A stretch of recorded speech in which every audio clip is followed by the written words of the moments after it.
Hello, welcome back to the channel. I haven't been doing as many videos as I'd like of late because I've had a really bad back. But now I'm okay. I'm able to do some videos again.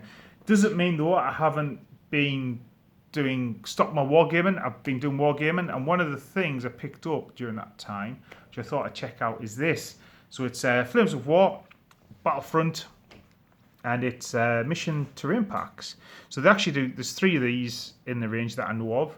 There's this one, there is D-Day, and there is Bocage Country.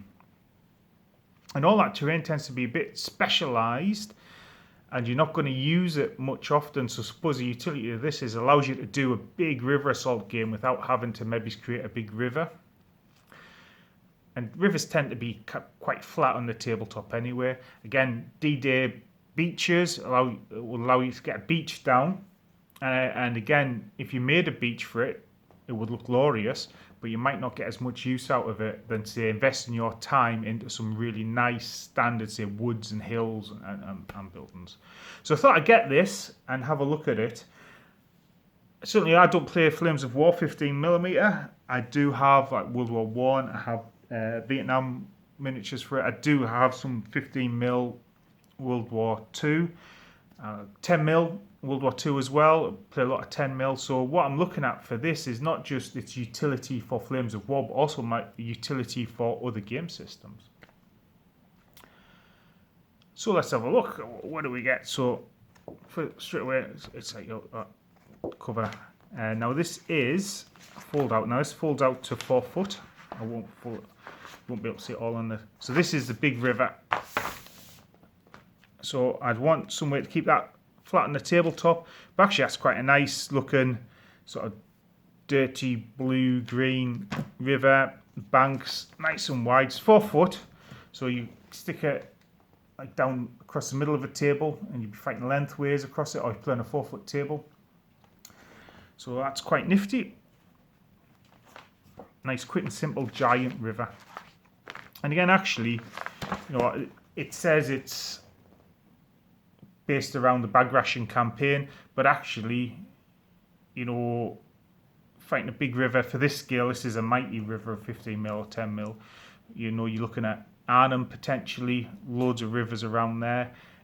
A Rapido River, if you're looking at Italy. Yeah, lots of uses for a big river assault.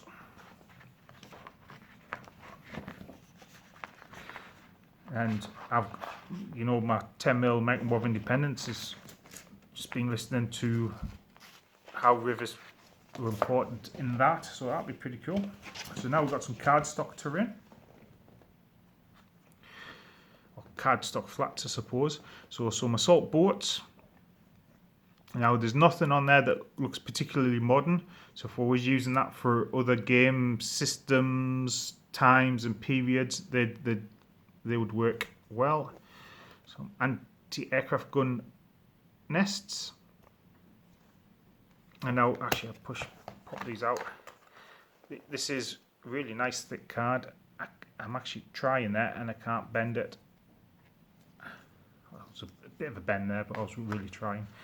The other thing I like about these fellas is these machine gun nests. I said before, I've got some 15mm Vietnam, and these are blank on one side. So when I was thinking about what I could use this box for, well, there's 2 sheets of these with the machine guns on, give me 8 bunkers. Was actually put these on the map, but maybe mark underneath which are real and which are false intelligence. So it adds a bit more fog of war to the battle where the Americans are moving through this place, not quite knowing exactly where the VC are. So that'd be quite cool, because I actually do have some 3D versions of these. I bought one. So what would happen is if these were revealed to be real, then I'd just replace that with the proper model. So that's pretty cool. Again, assault boats, tank turret bunkers, anti-tank bunkers. And actually, you know what, these would be roughly the right size for maybe my 10. I mean, they're going to look a bit big, but use those for 10mm stuff as well. Minefield markers. Now I'm imagining having like a set of terrain down maybe he's a defender, gets these, again, marks on the back, which is real, which isn't real. Could be quite interesting. Don't know what I'd do with the wee barbed wire tokens. These are the cards for the game with the rules on it. Like I say, I don't play Flames of War, so I don't really know too much of what I'm looking at there. But they've actually put a lot of effort into making sure those cards could be in the set and not getting messed up. A second set with more machine gun nests, attack boats, etc. So attack boats, assault boats. Oh, there you go. So here we are. So again, more assault boats. So tons of assault boats there. Actually, this is a Ford. And again, there's nothing on there sort of period specific. So you've got a Ford. And finally, we've got some bridges. And again, these are road bridges. Do have a bit of track work on them, but predominantly they look wooden. So again, you could use those for many periods. One of the battles I do want to fight is, I can never pronounce it, the British, the one where Napoleon in 1812 is retreating. There's a big river and his army's caught on one side and the other, and he's got to hold the Russians off so he can get his army across. You know, something like this would be quite cool. Bridge assaults, some rules there for damaged bridges, I suppose, and on the back, railway bridges as well. And what you then have is mission terrain pack. Actually, this is one thing I think that Flames of War Battlefront does really well, is showing off the terrain. So not only can you pretty much buy all of this terrain, but actually looking at this gives me inspiration for making terrain. So there's a picture of this in the World War I book, which I looked at, and that inspired me to make my shell crater terrain and shattered woods and stuff.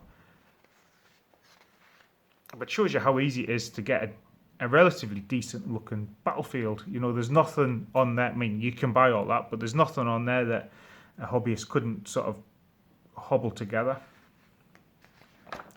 And then you've got some missions, I presume, for campaigns, fortifications, obstacles.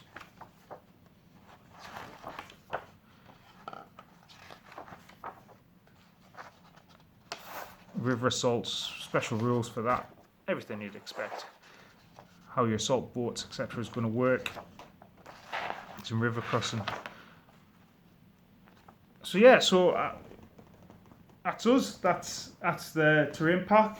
The D-Day one looks much of the same, except for without the river, you've got the beach. The other one, the bocage, seems to be a load of freestanding card that you can fold up to make the bocages. Now, what I have heard about the bocages is it can get a bit, if you've got a bit of wind maybe going on, or the table gets knocked, they can move a bit about. But you know what, they're looking all right. So these packs here retail. I mean, I picked this up for about 7 or 8 quid. I think they normally retail 10 to 12, maybe up to 15 quid. If you're after a river, not a bad thing to pick up. Like I say, I'm going to be able to get quite a bit of use out of this for different systems and stuff. The beach one, I'm not really so interested in. I do want to do some beach assaults, but 28mm beach assaults. I probably want the beaches to be a bit deeper than what 15mm can offer me.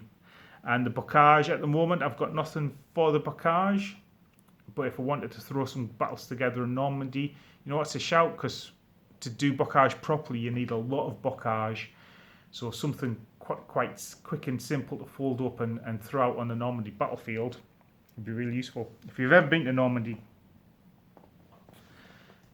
you get to see some of the bocage and see how tricky it was. I didn't spend long in Normandy. I was driving to and from the ferry port, but yeah, there's some lovely hills up there that you can look out over the battlefields.